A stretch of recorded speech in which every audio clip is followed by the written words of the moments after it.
Magandang araw po sa inyong lahat, mga mahal kong kamundo. Sa lahat po ng mga hindi nag-escape ng ads, sa mga nag-like, sa mga nag-comment, at nag-share ng ating kwentong ito. Maraming salamat po sa inyo. Mga mahal kong kamundo, narito na po ang pagpapatuloy ng ating kwentong ito. Naglakad lang at walang kabayong sinasakyan ang dalawang sinamang Gaston at tinahak nilang apat ang direksyon ng labas ng sabungan kung saan ay naruroon sina Itay Kano at Tooy. Patawarin niyo po ako o kami ng mga anak niyo, Itay. Labis ko pong pinagsisisihan ang lahat ng mga panlalait, pang-aalipusta ko po sa inyo. Sa inyong dalawa ni Inay, patawarin niyo po ako, Itay. Anak ko, mga anak ko. Leon, pakatandaan mo ito. Wala kaming matandaan ng iyong ina na nagawa niyong kasalanan para sa amin. Mahal na mahal namin kayo ng inay niyo at naghahanda kaming itaya ang aming buhay para sa inyo. Hindi na ako magtatagal, anak. Itay, iisa lang po ang tinamo niyong tama ng baril. Kaya naman po ay maaari ka pang malunasan ng mga doktor sa paraang dalhin ka namin sa ospital. Hindi na, anak. Leon, ang makita ka at makayakap ka ay masaya na ako. Hindi na ako magtatagal. Iyo, paring Pedro, paumanhin. Pero mukhang hanggang dito na lamang yata ako.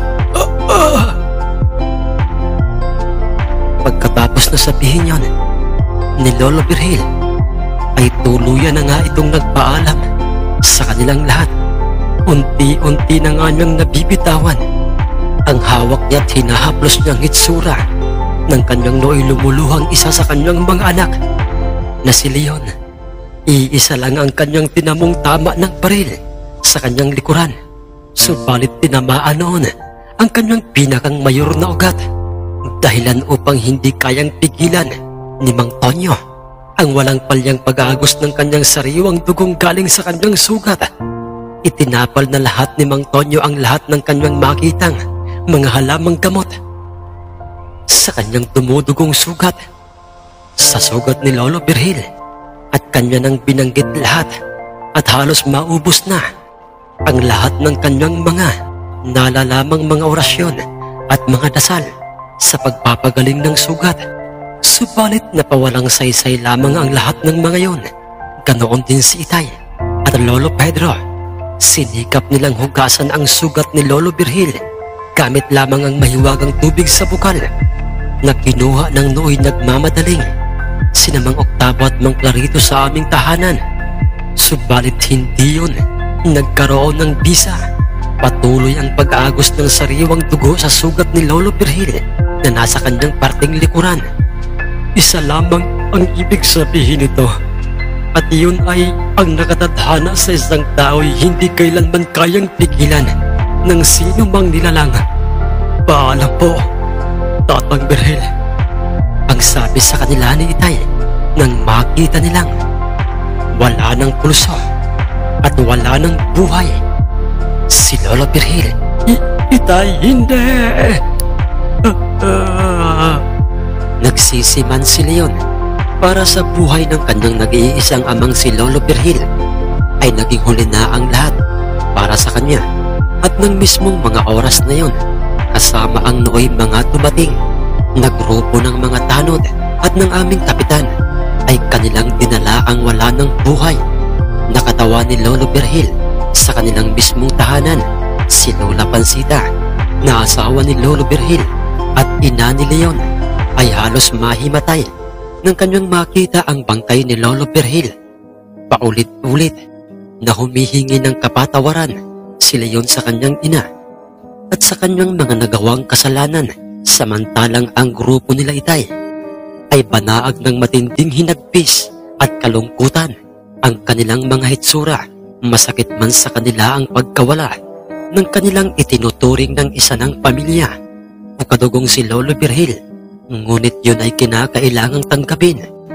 Dinagsa ng maraming mga tao ang burol ni Lolo Birhil, mga sabungerong nanggaling pa sa iba't ibang mga bayan at baryo, mga kamag-anakan, mga kaibigan, at ang ibang mga sabungerong nakipaglamay ay ang mga naunang mga nakabangga ni Itay sa larong sabong.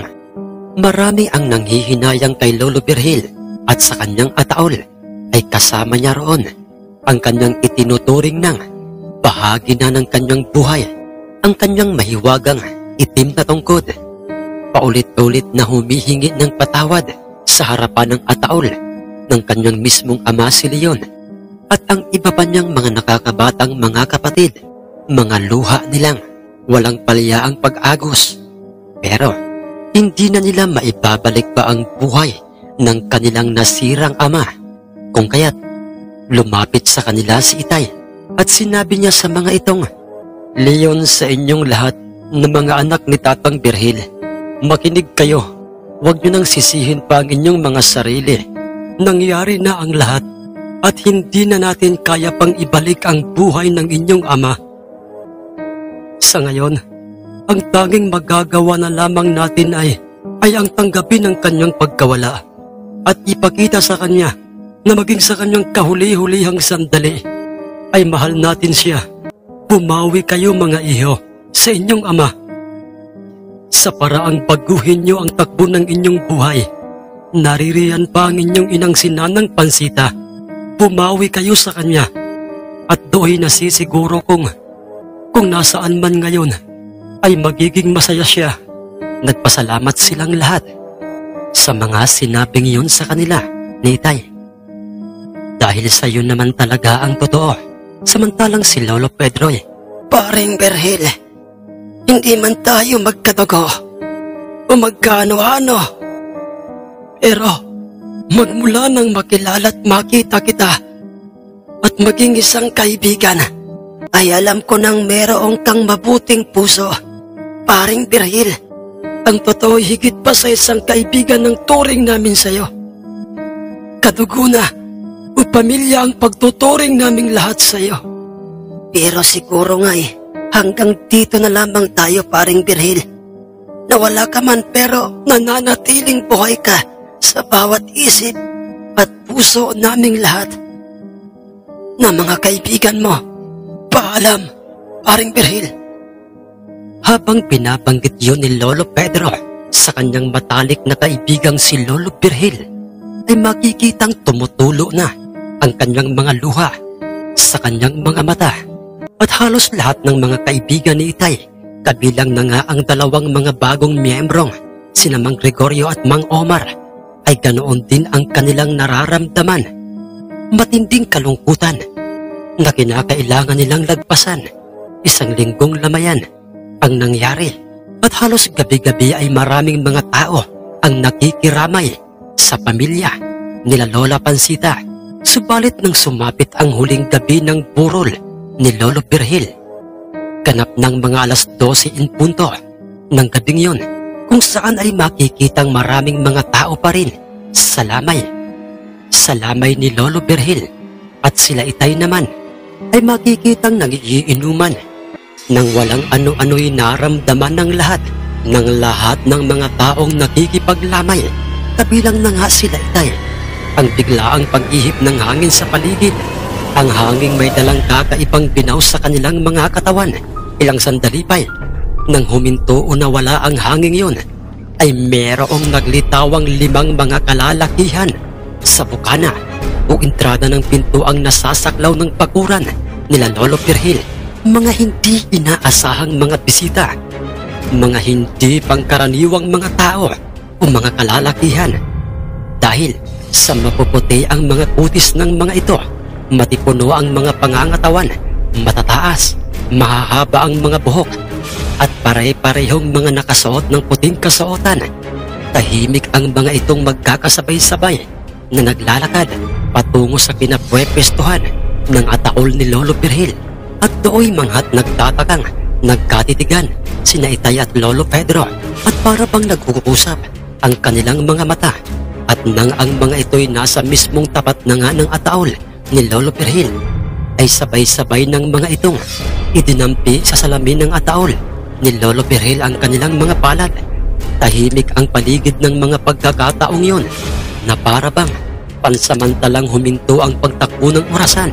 Pagkuway, nagwika sa bangkay ni Lolo Virgil ang isa sa 5 mga misteryosong mga kalalakihang yon ng mga katagang, "Paalam kaibigan, isa kang totoong kaibigang marunong tumupad sa usapan.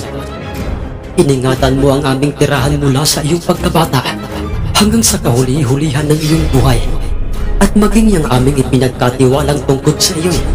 Sana'y marami pang mga taong katulad mo sa mundong ito." Pagkatapos na sabihin yon ng isang misteryosong lalaki sa bangkay ni Lolo Virgil, ay marahan nilang lahat na inilandas ang kanilang paningin sa direksyon nila Itay Cano, kung kaya't napabulala sila Itay. Iniwan nila ang ataol ni Lolo Virgil at magkakasabay-sabay ang mga itong naglakad papalapit sa grupo nila Itay at doon, Kayo na ba? Kayo na ba ang mga kaibigang engkanto ni Paring Virgil?" Ang nagtatakat na uutal na pagkakasabi ni Lolo Pedro. "Kami nga. At kayo na mga kaibigan ni Virgilio, ang aming tinutukoy na mga mabubuting mga taong katulad niya." Ang sagot ng isa sa kanila kay Lolo Pedro, kasunod ay inilandas nito ang kanyang paningin kay Itay at sinabi nitong, "Ihanda ninyo ang inyong malagintong panabong. Panatilihin niyo siyang paliguan sa mahiwagang tubig na nasa bukal. Dahil marami pa siyang makakabangga. Marami pa kayong matutulungang mga kauri niyong mga tao." Hindi makapagsalita sila Itay ng mga pagkakataong yun, ngunit malinaw nilang lahat na nakitang tumalikod na't naglakad palabas ng pakuran nila Lolo Virgil ang 5 mga misteryosong mga kalalakihang yon, at sa kung papaanong nawala ito sa kanilang paningin at doon lamang bumalik sa normal ang paligid. Maririnig na ang ingay sa paligid, mga nag-iinumang nakikipaglamay, at ang labis na ipinagtataka nila Itay ay kung bakit parang sila lang ang nakapansin sa pagdating ng mga kalalakihang yon, dahil maging sila yon na nooy nakaupot nagbabantay sa kanilang amay, hindi niya alam na mayroong 5 kalalakihang dumating. Nang ang mga ito'y tinanong ni Itay, ngunit si Lolo Pedro, "May ginawa silang kung anong mahika sa paligid kanina, kaya walang kamalay-malay ang mga tao rito, kabilang na si Leon at ang kanilang ina, maliban lang sa atin." Ang sabi ni Lolo Pedro, sumagot naman kaagad sa kanya si Itay at sinabi niyang, "Tama ka riyan, Tatang Pedro. Dahil may ganoong kakayahan ng mga engkanto na wala sa isang ordinaryong tao. At ako mismo'y makailang beses nang nakasaksi ng mga ganoon. At nasisiguro kong ang biglaang pagkalat ng ihip ng hangin sa paligid kanina ay yun ang ginamit nilang pamamaraan." Inaumagahan, sa ganap ng mga 2:00 ng hapon, inihimlay na nga ang bangkay ni Lolo Virgil sa kanyang huling hantungan. Mas lalo pang ang naging maemosyon sina Itay at ang mga anak ni Lolo Virgil. Lalong-lalo na nga si Lola Pansita. Pakiramdam noon ni Itay sa kanyang sarili ay katulad siya ng isang mesang inalisan ng isang paa. Ganoon pa may, tuloy ang laban sa hamon ng buhay, lalo na para sa mga taong maaambunan ng mga biyayang galing sa mga labang na ipapanalo ng aming malaginto. "Anong balak nyo ngayon, mga iho Leon?" ang tanong ni Itay kina Leon nang silang lahat ay nakabalik na sa kanilang tahanan. Matapos na mailibing si Lolo Virgil, katulad po ng sinabi nyo sa amin, Mang Cano, "Babawi kami sa aming pamilya sa paraang isasama namin sa Maynila si Inay. At ako po'y nangako na sa aking sariling ihihinto ko na ang pagtatari o maging ang magsabong upang pumuko sa aking pamilya at kay Inay. Papayag naman ba roon si Nanang Pansita?" "Opo, Mang Cano. At si Itay ay palagi naming papasyalan dito ang kanyang puntod." Mang Cano, Maraming salamat po sa inyo sa pagiging mabubuting mga kaibigan ni Itay. At patawad pong muli ang malungkot na pagkakasabi ni Leon kay Itay at sa kanilang grupo. Ayos lamang yun, Leon. Wala kang kasalanan. Wala kang kasalanan dahil lahat ng tao'y nagkakamali. Walang perpektong tao sa mundo. Basta't ang mahalagay na tauhan ka na ngayon at ang nangyari sa iyong amay hindi mo yun kagustuhan. Marahil ay talagang hanggang doon na lamang si Tatang Pedro. Ang sabi pa ni Itay kina Leon. At pagkatapos nooy formal at maayos na nga silang nagpaalam sa iniwang pamilya ni Lolo Virgil. At sa daay, kung sila'y titingnay, ay masasabing para bang sila'y isang batalyong grupo ng mga sundalo dahil sa kanilang dami, katahimikan at tanging mga yabag lang ng kanilang mga paa at mga huni ng mga hayop sa bundok ang nooy kasalukuyang maririnig. Walang ni isa man sa kanila ang may gustong magsalita dahil sa iisa lang ang nilalaman ng kanilang mga isipan at iyon ay si Lolo Virgil. Subalit, paring Kano, alam mo bang masyado akong nahihiwagaan sa mga sinasabi ng isa sa mga 5 mga engkantong yon noong huling gabi ng burol ni Tatang Virgil. Ang pambasag sa nooy katahimikan na pagkakabanggit ni Mang Octavo, Taytay Kano, isa lamang ang ibig sabihin noon, paring Octavo. Mga kaibigan, masyado pang maaga upang mawala sa ating buhay si Malaginto at nasisiguro kong marami pa siyang makakabanggang mga panabong. Higit sa lahat ay marami pa tayong maaabutan ng tulong sa palihim na pamamaraan, mga tulong sa mga taong totoong mga nangangailangan, mga taong napinsala ng kung ano-ano mang mga kalamidad.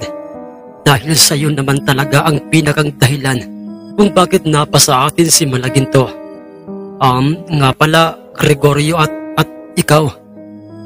Sumagot kaagad si Mang Gaston kay Itay at ipinakilala niya kina Itay at sa iba pang mga kaibigan nila, si Mang Omar na isa sa kanyang dating matalik na kaibigan at nagpasya na ngang sumapi sa kanilang grupo.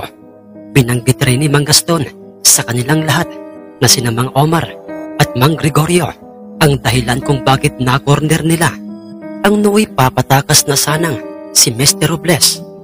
Ganoon ba? Maraming salamat sa inyong dalawa.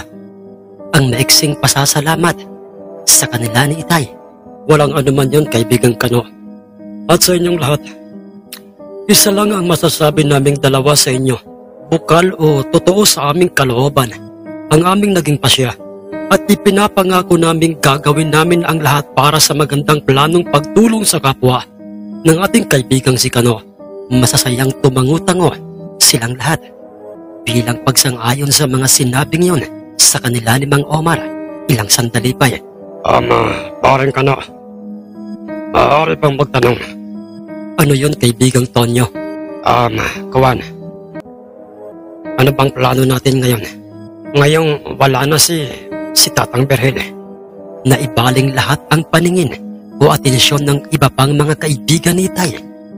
Kina Itay Kano at Mang Tonyo nang marinig nila ang mga katanungang yon ni Mang Tonyo at Doy. Magandang tanong yan, kaibigang Tonyo. Mga kaibigan, makinig kayo. 2 o mga 3 linggo muna tayong hindi dadalo saan mang sabungan. Atin munang pagpahingahin ang ating mga katawan at isipan. Pumukus na muna tayo sa ating mga kanikanyang pamilya at mga obligasyon. Dahil lang totoo, mga kaibigan, alam kong katulad nyo rin, ay masyado talaga akong nalungkot sa pagkawala ni Tatang Virgil. Nakakapanibago, hindi ba? Wala na ang isa sa ating mabuting kaibigan. Kaya naman ay mga kaibigan, hindi man tayo magkakasama ay nais ko sanang sabihin sa inyong palagi kayong mag-iingat. Masakit para sa akin na mawala ng isang kaibigan sa ganoong paraan. Matatanggap ko pang sa sakit o aksidente na wala si Tatang Virgil. Pero sa ganoong paraan ay napakahirap tanggapin. Ang maemosyon ng pagkakasabi ni Itay. Subalit, Iho, Kano, Alam namin kung anong nararamdaman mo. Dahil iisa lamang ang ating nararamdaman para kay paring Birhil. Basta't ang masasabi ko lang sa'yo, sa ating lahat, ang tao'y may kani-kanyang limitasyon kung hanggang kailan lang siya magtatagal sa mundong ito.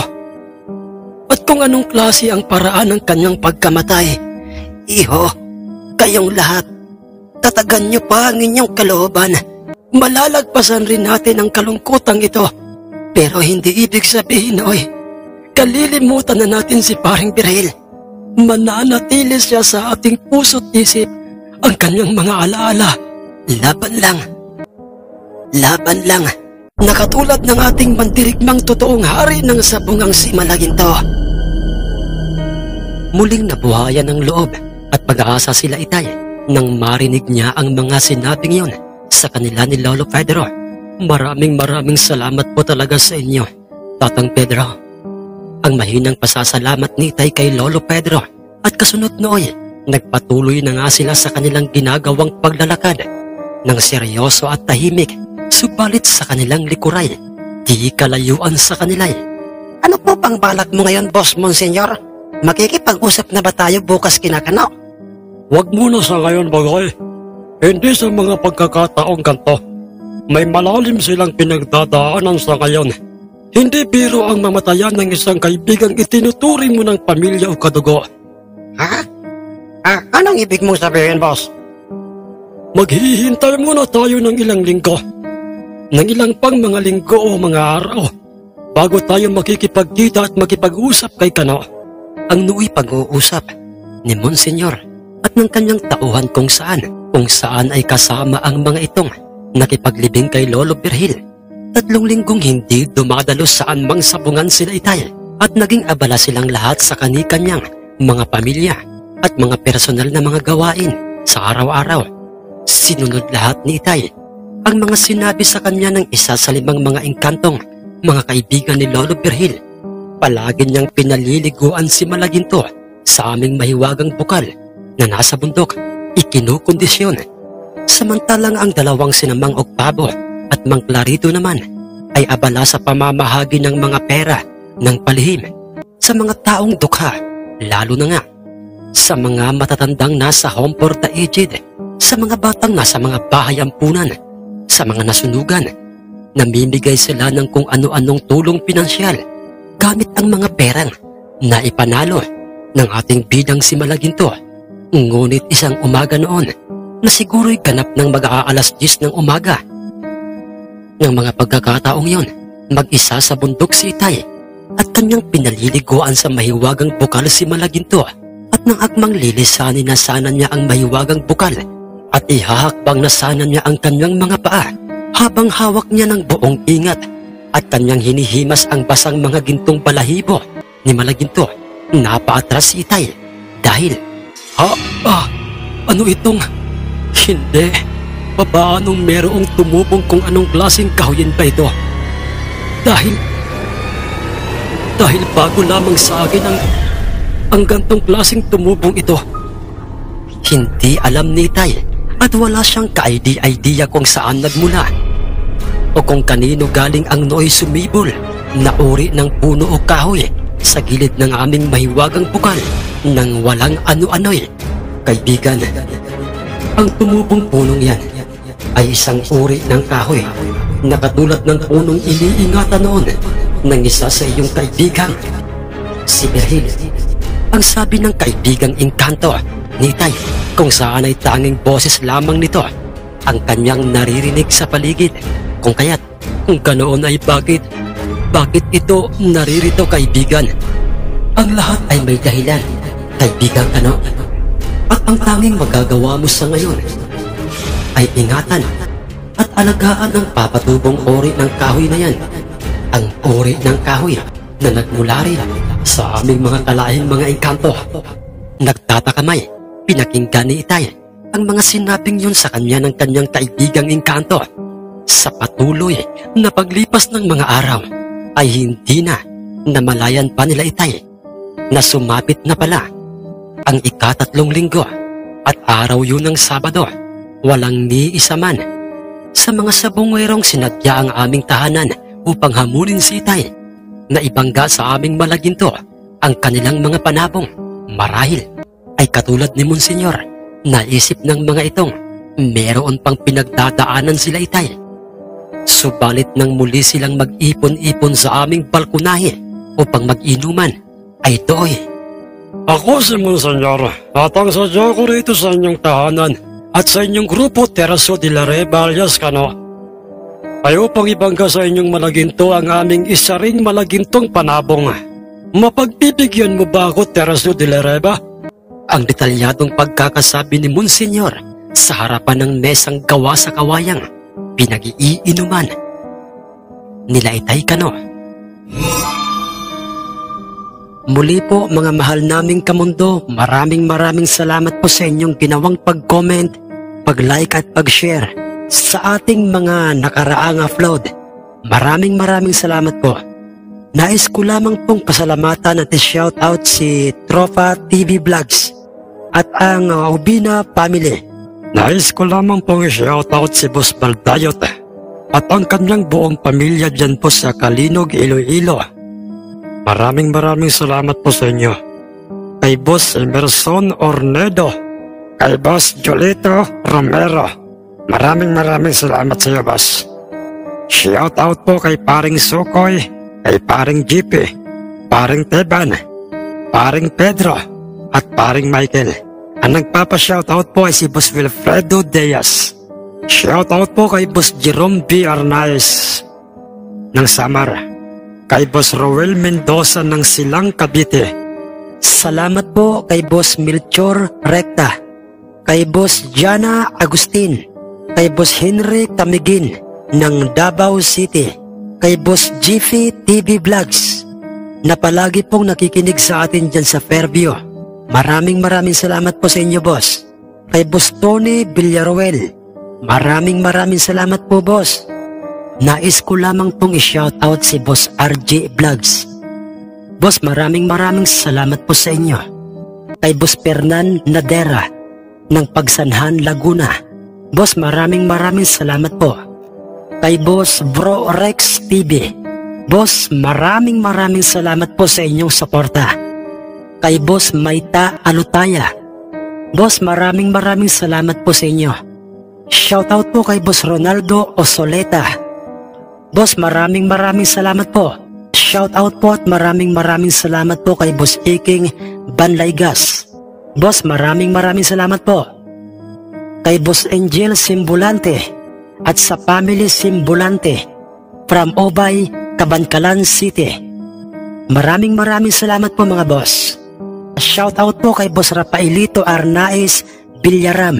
Boss, maraming salamat po. Shoutout po kay Boss Kevin Dicap. Boss, maraming salamat po.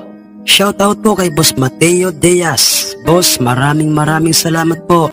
Kay Boss Giovanni Magiriano, kay Ma'am Pia Arnaez Jans, kay Boss Francis Sit at sa kanyang mga tropang palaging nakikinig sa ating kwentong, sina Boss Jomar, Boss Obyong, Boss Maki, Boss Ronnie at si Boss Kenneth.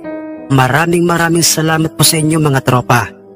Kay Boss Wilfredo Diaz, kay Boss Jonas Francis Paragas, kay Boss Victor Ticala, kay Boss Rene Abalos, kay Boss DJ Diren Galido, kay Boss Merwin Oleb, kay Boss Jat Magdas, kay Boss Hermelito Baloya, kay Ma'am Melrose Topas, kay Ma'am Edin Valiente at sa kanyang buong pamilya dyan po sa Caloocan, kay Mama Michelle Oxteros at sa kanyang buong pamilya, kay Boss Giobel, kay Boss Borleng Lawrence, kay Boss Laguda Erle, kay Boss John Gavin Moneva, kay Tokayo GC Candelaria, kay Paring Gerard Bacaresa. Pare, maraming salamat sa iyo. Kay Kuya Erms Whitey, kay Boss Nora Abbas, kay Boss Iga Norquewa, kay Boss June Alcantara, kay Boss Rolly Bangkaya, kay Boss Ronilo Romo, kay Boss Silvania 69 Gaming, kay Boss Angelo Crelego, kay Ma'am Ginaline Bersosa, kay Tol Jimmy Ray at sa kanyang channel na ang Mahiwagang Baston, sa aking darling na si Ma'am Chris Apple, kay Boss Mark De La Cruz, kay Boss John Hiccup, kay Boss G. Sumudio, kay Boss Gerald Bacolod, kay Boss Malvin Esguera, kay Ma'am Janly Carte, kay Ma'am Rosie de Mesa, kay Boss Amer, kay Ma'am Resel Grato, kay Boss Sigma, kay Ma'am Jocelyn Brediente, kay Boss Guillermo Banaga, kay Boss Julie Rubion Paliana, kay Boss Louie Orolpo, kay Boss Solomon Villeta, kay Boss Patrick Hernandez dyan po sa Candabong, Alcantara, Cebu, kay Boss Joy Earl, kay Boss Jik Alcala at sa kanyang anak na si Jackia Mata, kay Boss Emiliano Rapols, kay Ma'am Pay Diaz, kay Boss Edwin Duran, kay Boss Nelson Enfleo, kay Boss Giovanni Almanon, kay Boss Feli Rivera Remundo, kay Boss Chit Bayot, kay Ma'am Milit Mayo Kaskayan, kay Boss Lenar Elfas, dyan po sa Bicol. Shoutout po sa inyo, boss. Kay Boss Efren Abadiano, kay Boss Sammy Baklas, kay Boss Gavin Neras, kay Boss Chris Batok, kay Boss Rodilio Ledesma, kay Boss Backyard Breeder,